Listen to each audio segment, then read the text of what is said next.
इस लेक्चर में डिस्कस करेंगे, कंटिन्यू करेंगे रैंकाइन साइकिल को, जो लास्ट लेक्चर में आपके छूट गया था। तो लास्ट लेक्चर में हमने डिस्कस किया था about the efficiency of Rankine cycle, working of Rankine cycle and efficiency को कैसे इंक्रीज किया जा सकता है।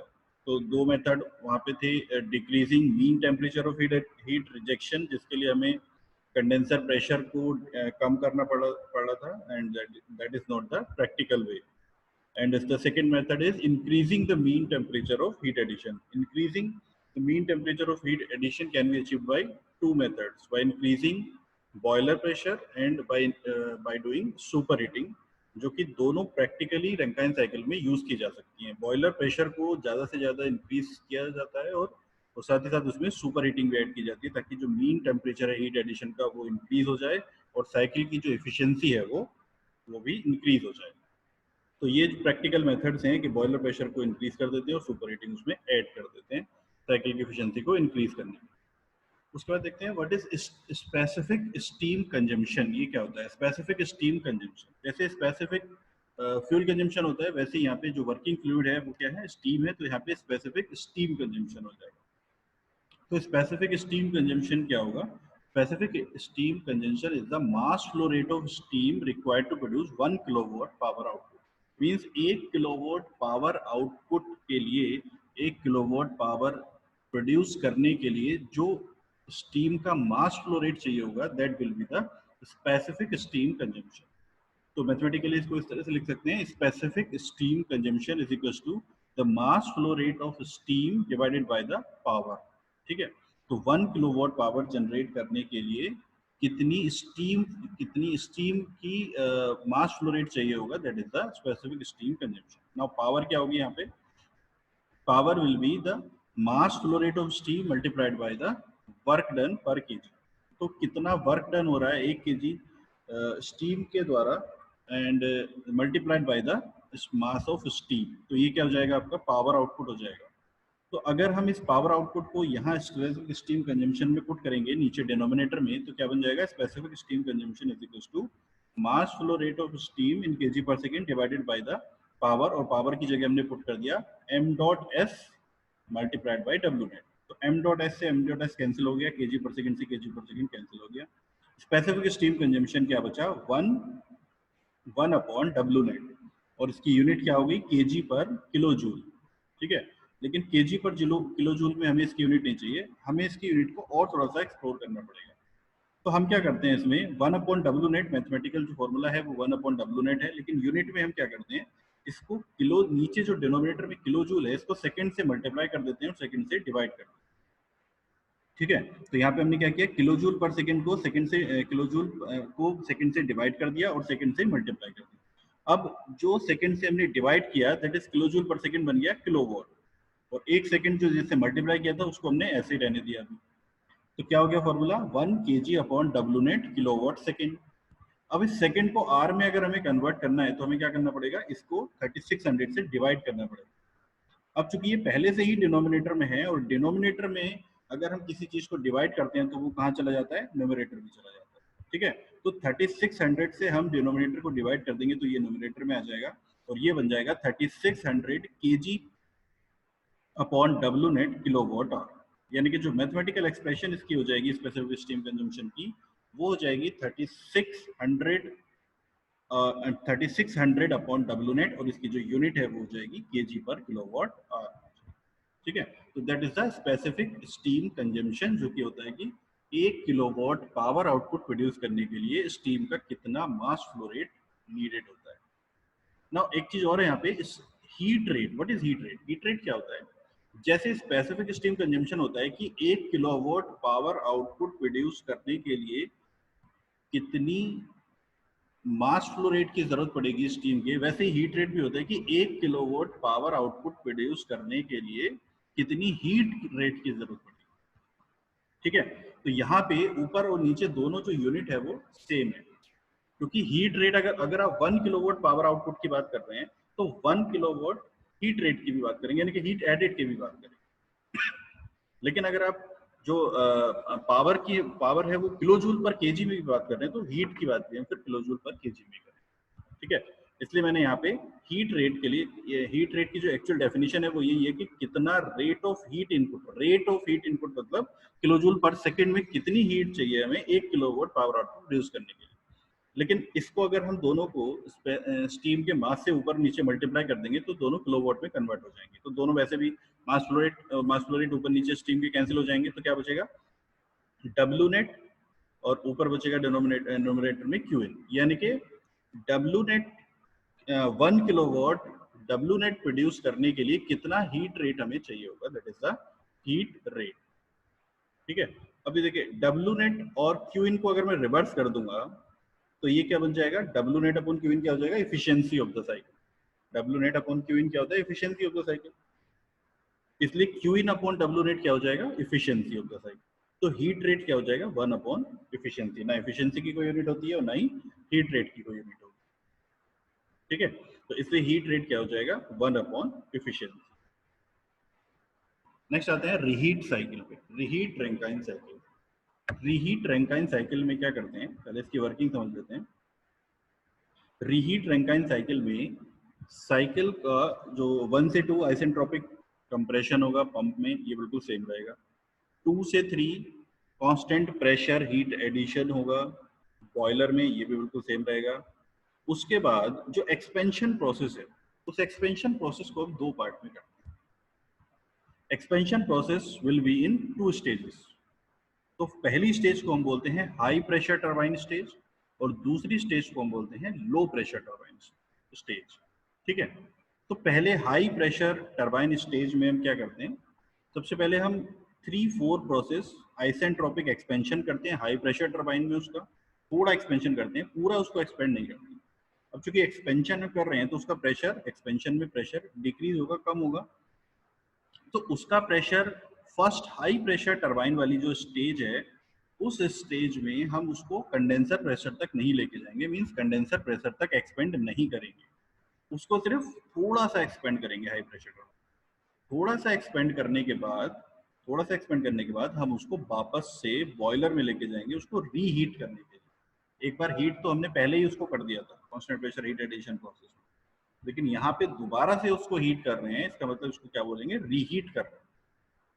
तो हाई प्रेशर टरबाइन से उस स्टीम को थोड़ा एक्सपेंड करने के बाद बॉयलर प्रेशर से ही चूंकि कम हो जाएगा, क्योंकि स्टीम एक्सपेंड हो चुकी है, तो बॉयलर प्रेशर से थोड़े कम प्रेशर पे हम उसको वापस से इसमें हीट ऐड करते हैं, उसको रीहीट कर लेते हैं।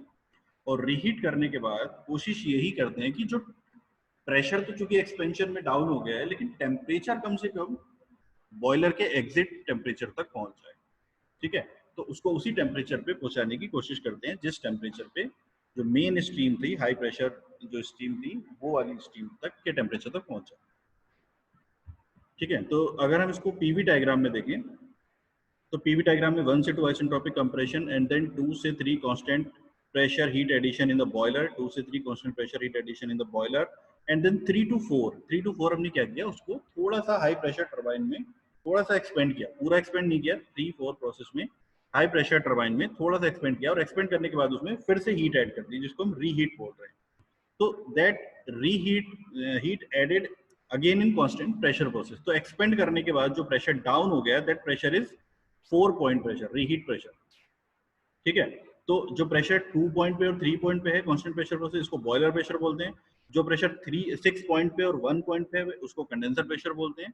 और जो प्रेशर 4 पॉइंट और 5 पॉइंट पे है उसको रीहीट या इंटरमीडिएट प्रेशर, रीहीट प्रेशर या फिर इंटरमीडिएट प्रेशर बोलते हैं। तो पहले हमने उसको इंटरमीडिएट प्रेशर तक डिक्रीज कर। इंटरमीडिएट प्रेशर का मतलब दोनों का आधा नहीं होता है, उसको सिर्फ थोड़ा सा ही एक्सपेंड किया जाता है 3-4 प्रोसेस में। तो उसके बाद इंटरमीडिएट प्रेशर पे उसको फिर से कांस्टेंट प्रेशर पे रीहीट करेंगे और कोशिश ये करेंगे कि जो 5 पॉइंट का टेम्परेचर है वो 3 पॉइंट के टेम्परेचर के बराबर हो जाए। 3 पॉइंट क्या है, बॉयलर 3 पॉइंट है बॉयलर एग्जिट पॉइंट, यानी कि बॉयलर के एग्जिट पॉइंट पे जो टेम्परेचर था वो टेम्परेचर वापस से अचीव करने की कोशिश करते हैं थ्रू द रीहीट। तो वापस से इसको इंटरमीडिएट प्रेशर पे रीहीट करते हैं, कोशिश करते हैं 3 पॉइंट टेम्परेचर तक लेके जाने की। और उसके बाद उसके बाद इसका लो प्रेशर टरबाइन में फुल एक्सपेंशन कर देते हैं। लो प्रेशर टरबाइन में उसका पूरे का पूरा एक्सपेंशन कर देते हैं। पूरा एक्सपेंशन, फुल एक्सपेंशन का मतलब होता है कि उसको फाइनली कंडेंसर प्रेशर तक लेके चले जाते हैं। कंडेंसर प्रेशर तक उसको लेके चले जाते हैं। ठीक है, तो 5 to 6 जो प्रोसेस है उसमें क्या करते हैं, फाइनली उसको पूरे का पूरा लो प्रेशर टरबाइन में पूरे का पूरा उसको एक्सपेंड कर देते हैं, जो भी उसमें एनर्जी बची। अब इसका फायदा क्या है, इसको क्यों करते हैं? मेनली जो रीहीटिंग करने का पर्पस है रैंकाइन साइकिल में, वो होता है to improve the quality of steam at exit of turbine. Turbine के एग्जिट पे स्टीम की क्वालिटी मतलब ड्राइनेस फ्रैक्शन को इम्प्रूव करने के लिए रीहीट करते हैं। क्योंकि होता क्या है, देखो अगर इस टीएस डायग्राम में हम देखें, तो अगर हम 3-4 जो एक्सपेंशन हमने किया था थोड़ा सा, यही इसी हाई प्रेशर टरबाइन में ही पूरे का पूरा एक्सपेंशन कर देते हैं इसका, तो ये वाला जो पॉइंट है 4 पॉइंट, अगर हम इसको नीचे लेके जाएं तो ये 6 पॉइंट के काफी ज्यादा लेफ्ट में शिफ्ट हो जाता है, काफी ज्यादा लेफ्ट में जाके इस पॉइंट को टच करता है। ठीक है, और इस वेपर डोम के अंदर हम जितना लेफ्ट की तरफ मूव करते हैं उतना ही ज्यादा ड्राइनेस फ्रैक्शन कम होता जाता है। ड्राइनेस फ्रैक्शन कम होने का मतलब कि उसमें लिक्विड वाटर की क्वांटिटी इंक्रीज होती है।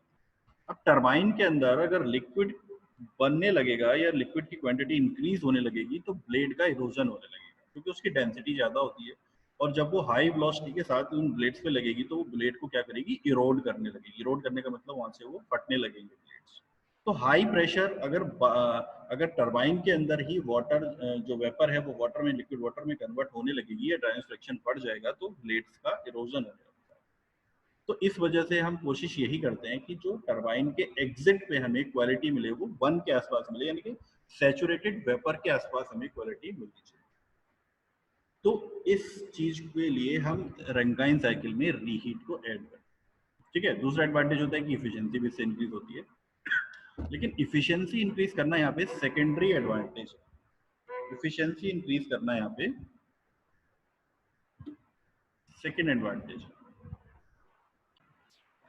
तो जो मेन पर्पस है रीहीटिंग का, जो प्राइमरी फंक्शन है वो होता है to improve the quality of steam या dryness fraction of steam at turbine exit. Turbine के एग्जिट पे जो स्टीम है उसकी ड्राइनेस फ्रैक्शन को इम्प्रूव करने के लिए हम साइकिल में रीहीट ऐड करते हैं। साथ ही साथ सेकेंडरी एक एडवांटेज भी हमें इसमें मिल जाता है कि साइकिल की एफिशिएंसी भी इंक्रीज हो जाती है। तो that is the reheat cycle के अंदर, रैंकाइन साइकिल के अंदर हम रीहीटिंग को किस तरह से ऐड करते हैं और क्यों करते हैं। रीहीट साइकिल की इफिशिएंसी, अगर साइकिल में हमने रैंकाइन साइकिल में रीहीटिंग भी की है तो इसकी इफिशिएंसी को कैसे कैलकुलेट करेंगे? तो इफिशिएंसी क्या होगी, डब्ल्यू नेट अपॉन क्यू इन, यानी कि जो वर्क आउटपुट साइकिल से जो वर्क आउटपुट प्रोड्यूस हो रहा है net work divided by the कितना हमने हीट ऐड किया। अब यहाँ पे क्या चेंजेस आएंगे compare to the ideal Rankine cycle? यहाँ पे जो हीट एडेड है वो 2 बार है। पहला कांस्टेंट प्रेशर प्रोसेस 2-3 में बॉयलर में, और दूसरा कांस्टेंट प्रेशर प्रोसेस 4-5 में यानी कि रीहीटर। तो 2 बार यहाँ पे हीट एडेड है, तो ये जो क्यू इन की वैल्यू है वो 2 बार हो जाएगी, H3 minus H2 plus H5 minus H4। ठीक है, और जो वर्क आउटपुट प्रोड्यूस हो रहा है वो भी 2 बार है, एक हाई प्रेशर टरबाइन में और दूसरा लो प्रेशर टरबाइन में। तो एक तो 3-4 प्रोसेस में वर्क आउटपुट मिलेगा और दूसरा 5-6 प्रोसेस में वर्क आउटपुट। ठीक है, तो W आउट माइनस W इन, W आउट कितना हो जाएगा यहाँ से, 2 प्रोसेस में हाई प्रेशर में H3 minus H4 plus low pressure में H5 माइनस H6। तो W आउट कितना हो जाएगा, H3 minus H4 plus H5 minus H6। W इन में कोई चेंज नहीं आएगा, W इन तो ऐसे ही रहेगा, H2 माइनस H1 ही रहेगा। ठीक है, और साथ ही साथ चेंज आएगा हीट एडेड में। हीट एडेड भी 2 बार है, एक कांस्टेंट प्रेशर प्रोसेस 2-3 में और एक कांस्टेंट प्रेशर प्रोसेस 4-5 में।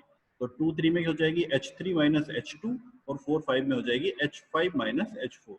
ठीक है, तो हीट एडेड थोड़ा सा चेंज हो जाएगा और W आउटपुट जो हो रहा था वो 2 स्टेजेस में वो चेंज हो जाएगा।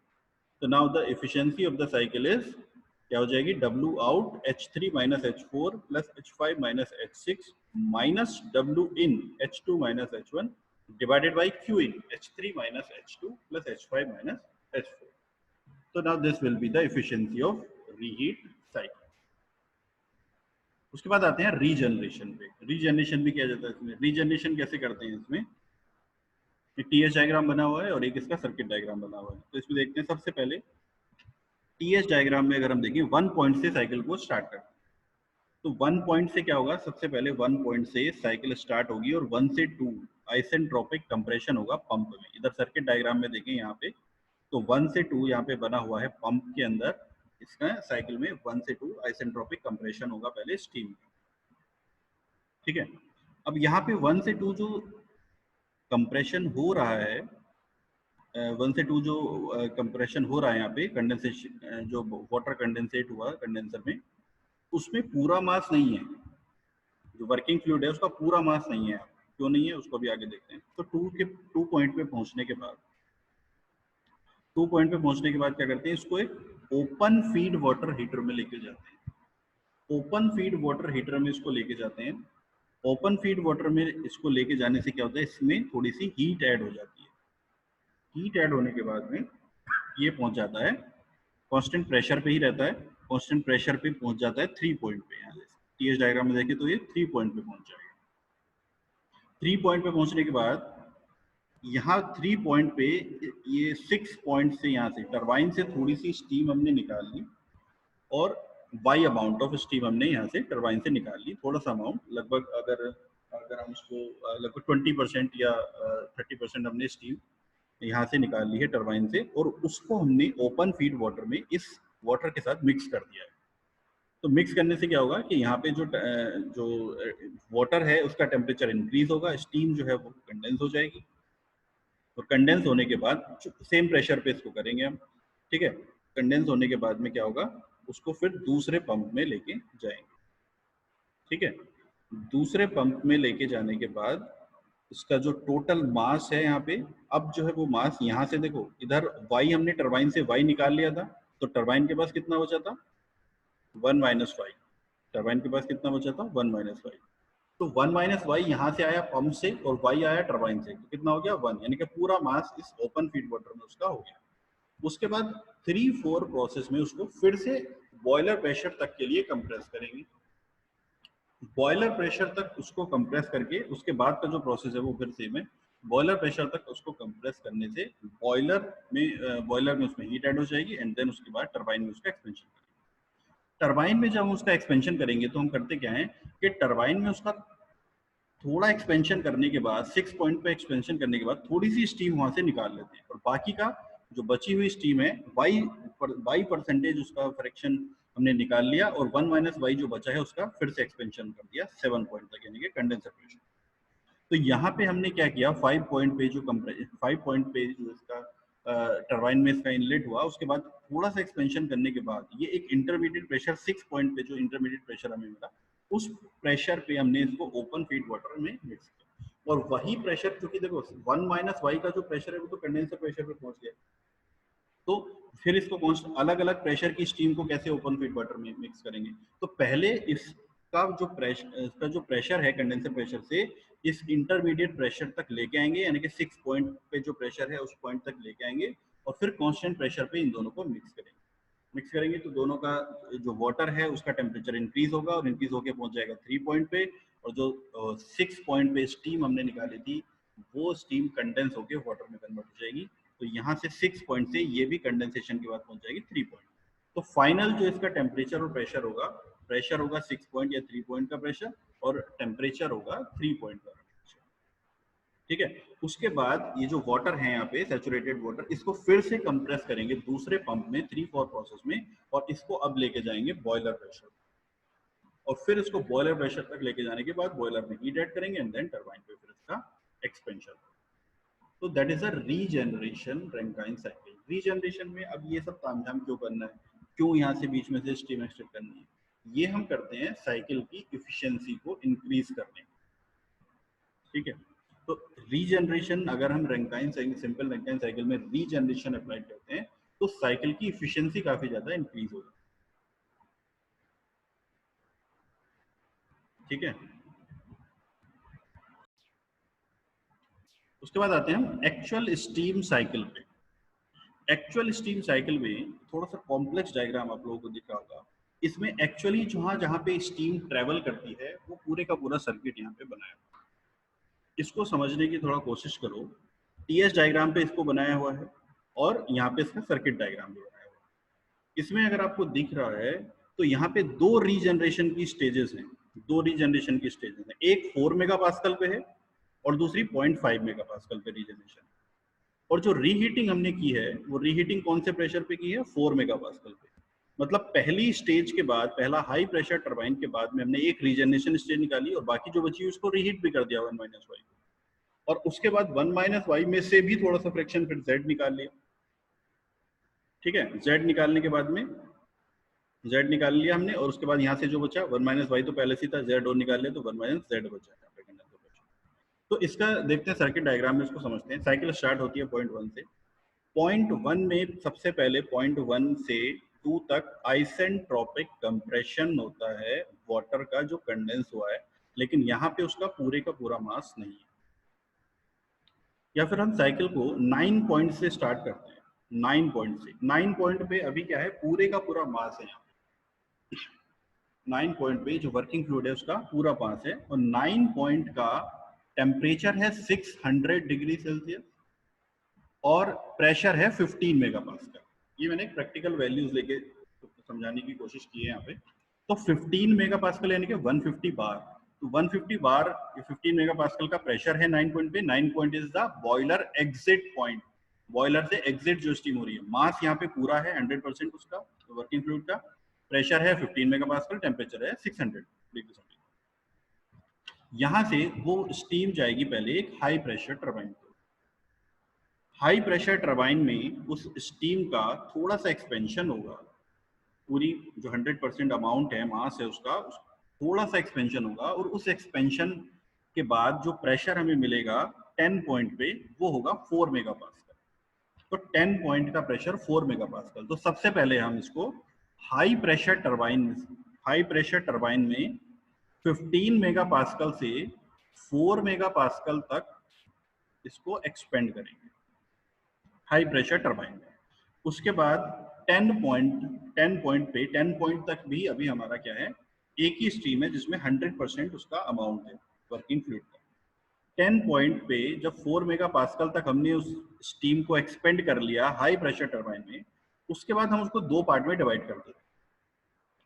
उसमें से वाई अमाउंट निकाल के पहुंचा देते हैं क्लोज फीड वाटर हीटर में, और बाकी का जो बचा 1 माइनस वाई उसको लेके जाते हैं रीहीटर में। तो पहला अमाउंट रीजनरेशन के लिए हमने एक्सट्रैक्ट किया 4 मेगापास्कल पे। पूरा जो अमाउंट था उसमें से वाई अमाउंट हमने निकाल लिया और 1 माइनस वाई को रीहीटर में भेज दिया। ठीक है, रीहीटर में भेजने के बाद इस वाई पे मैं बाद में आऊंगा, अभी मैं साइकिल को आगे कंटिन्यू करता हूँ। 10 पॉइंट के बाद 10 टू 11 कांस्टेंट प्रेशर पे इसकी रीहीटिंग हो जाएगी। तो 10 पॉइंट का प्रेशर और 11 पॉइंट का प्रेशर सेम रहेंगे, दैट इज 4 मेगापास्कल। तो इस सर्किट डायग्राम में देख रहे हैं कि 10 पॉइंट यहाँ पे ये बना हुआ है। इस 10 पॉइंट से 11 पॉइंट तक इसकी रीहीटिंग हो रही है, और वो रीहीटिंग होगी कांस्टेंट प्रेशर प्रोसेस पे, and the pressure will be 4 megapascal.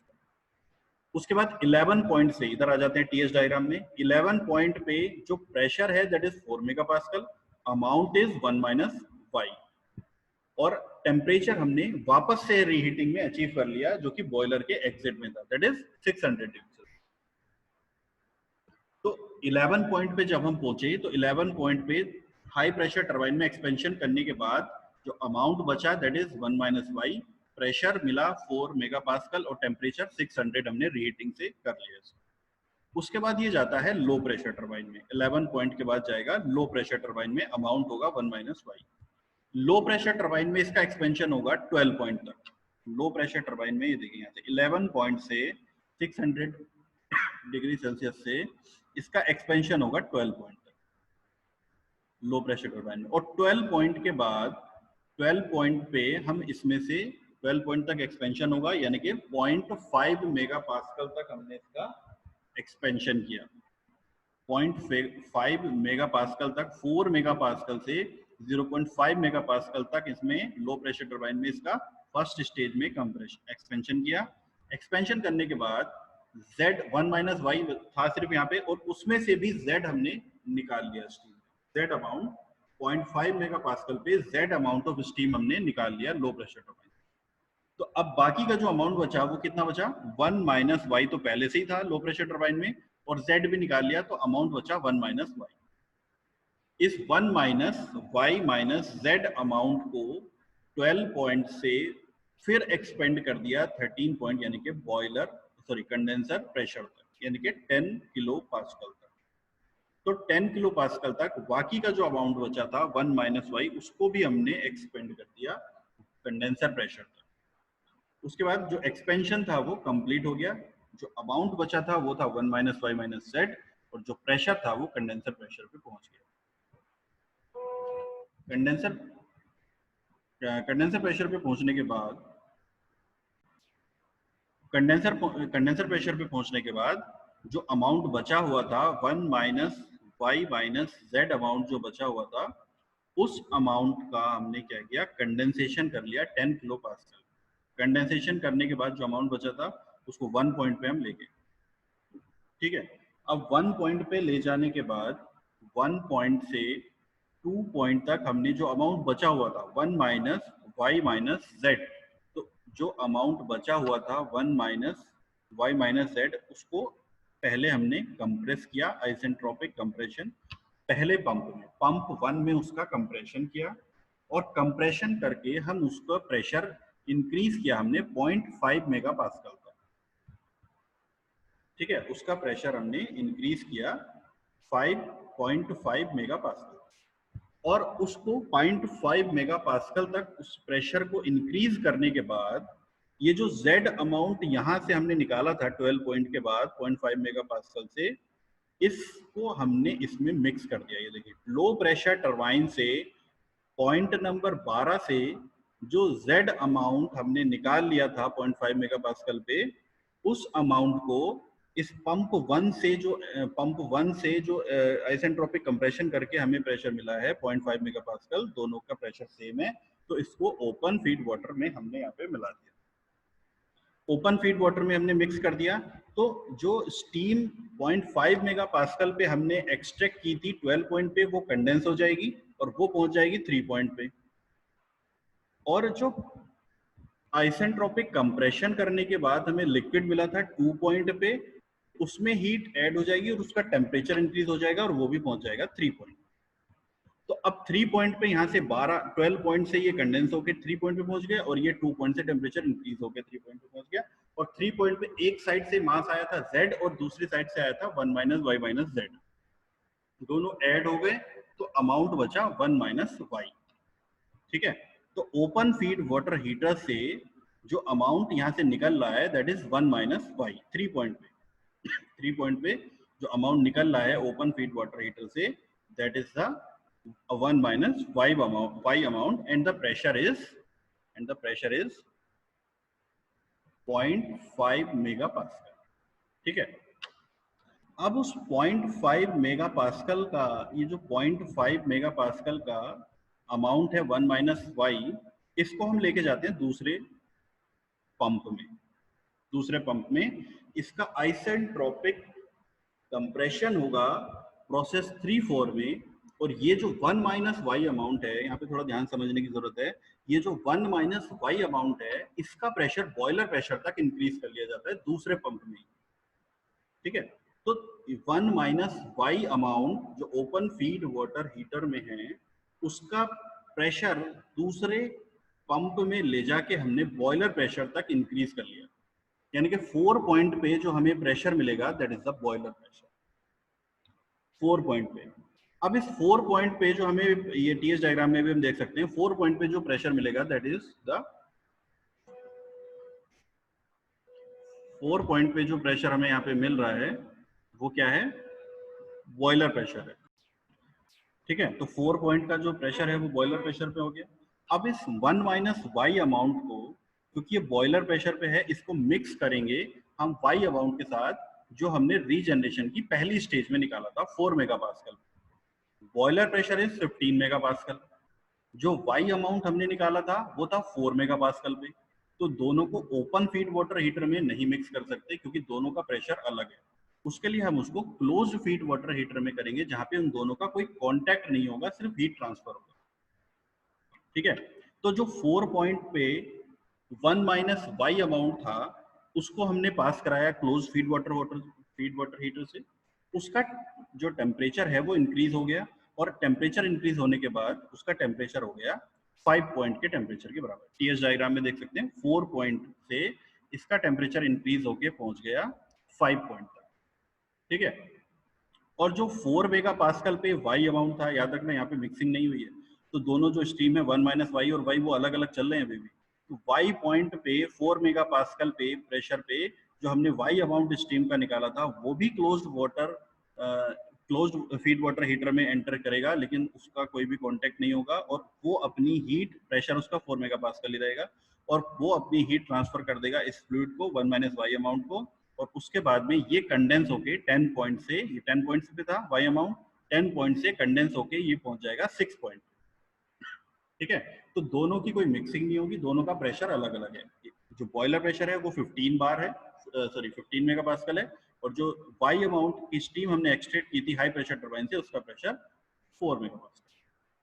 तो 4 मेगा पास्कल से 4 मेगा पास्कल पे प्रेशर पे ही जो इसका स्टेज है वो 6 पॉइंट के टेम्परेचर पे पहुंच जाएगा, 6 पॉइंट पे पहुंच जाएगा कंडेंस होने के बाद, और जो 1 माइनस वाई अमाउंट है बॉयलर प्रेशर पे वो पहुंच जाएगा 5 पॉइंट पे।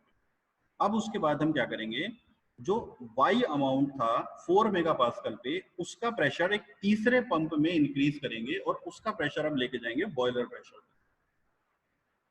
ठीक है। अब 7 पॉइंट पे जो प्रेशर है वो बॉयलर प्रेशर यहाँ पे अचीव हो गया। टीएस डायग्राम में देखेंगे तो 6 to 7 हमने वाई अमाउंट जो था उसका कंप्रेशन किया और उसको लेके गए हम बॉयलर प्रेशर तक, यानी कि 15 मेगा पास्कल। तो 7 पॉइंट पे ये आ गया, 7 पॉइंट पे y amount boiler pressure 15 megapascal पे आ गया, और 5 पॉइंट पे 1 minus y amount boiler pressure 15 megapascal पे आ गया। अब इन दोनों को मिक्स कर देंगे यहाँ पे मिक्सिंग चैम्बर, ठीक है। अब इन दोनों को हमने यहाँ पे मिक्स कर दिया, क्योंकि दोनों सेम प्रेशर पे थे। तो क्या होगा कि इसका टेम्परेचर ज्यादा था 7 पॉइंट पे, इसका टेम्परेचर कम था 5 पॉइंट पे, तो इसका टेम्परेचर 5 पॉइंट से इंक्रीज होके पहुंच जाएगा 8 पॉइंट पे, और इसका 7 पॉइंट का टेम्परेचर डिक्रीज होके पहुंच जाएगा 8 पॉइंट पे। दोनों का टेम्परेचर सेम हो जाएगा मिक्सिंग के बाद में, तो ये पहुंच जाएगा 8 पॉइंट के टेम्परेचर, ठीक है। अब 8 पॉइंट के टेम्परेचर के साथ ये जो अब 1 माइनस वाई और वाई दोनों मिक्स होके पूरे का पूरा 100% मास बन गया है, वो पूरे का पूरा मास 8 पॉइंट से जाएगा, 8 पॉइंट से जाएगा बॉयलर के अंदर, ठीक है। तो बॉयलर के अंदर अब वो एंटर करेगा और उसका इस 15 मेगा पास्कल पे कांस्टेंट प्रेशर पे हीट ऐड होगी, और वो जो टेम्परेचर है उसका वो पहुंच जाएगा 600 डिग्री सेल्सियस। तो that is the complete cycle जो कि एक्चुअल स्टीम साइकिल यूज होती है, जिसमें 2 स्टेजेस हैं रीजनरेशन की और एक स्टेज है रीहीटिंग। अब इससे फायदा क्या है, देखो रीहीटिंग का फायदा तो मैंने बताया था, रीहीटिंग क्यों करते हैं, क्योंकि हमें टरबाइन के एग्जिट पे स्टीम की जो क्वालिटी है वो इम्प्रूव चाहिए, मतलब वो कम नहीं होनी चाहिए, इसलिए हम इसमें रीहीटिंग करते हैं। अब देखते हैं रीजनरेशन से कितना फायदा हुआ। देखिए अगर हम रीजनरेशन नहीं करते, एक बार में इसको रीहीटिंग करके यहाँ पूरे का पूरा मास 1 पॉइंट पे होता, तो 1 पॉइंट से 2 पॉइंट तक उसका आइसेंट्रोपिक कंप्रेशन होता, और 2 पॉइंट से पूरी हमें हीट ऐड करनी पड़ती कांस्टेंट प्रेशर पे 2 पॉइंट पे। यानी कि अब हम कहाँ से बॉयलर में जो एंट्री हुई है वो किस पॉइंट पे हुई है, 8 पॉइंट पे, और अगर हम पूरी का पूरा इसको पूरे का पूरा एक ही बार में इसको एक्सपेंड करते तो क्या होता, अगर रीजनरेशन नहीं करते तो 2 पॉइंट से हीट एडिशन होता, तो हीट एडिशन कितना कम हो गया, और वर्क प्रोड्यूस जो हो रहा है वो तो उतना ही हो रहा है अभी भी, ठीक है। तो इसलिए वर्क प्रोड्यूस में थोड़ा बहुत कम होगा, लेकिन हीट एडिट बहुत ज्यादा कम होने की वजह से इफिशियंसी बहुत ज्यादा इंक्रीज हो जाती है एक्चुअल स्टीम साइकिल। उसके बाद एक यूज होता है आजकल combined cycle power plant. Combined cycle में 2 साइकिल को कंबाइन किया जाता है, बेटन साइकिल को और स्टीम साइकिल।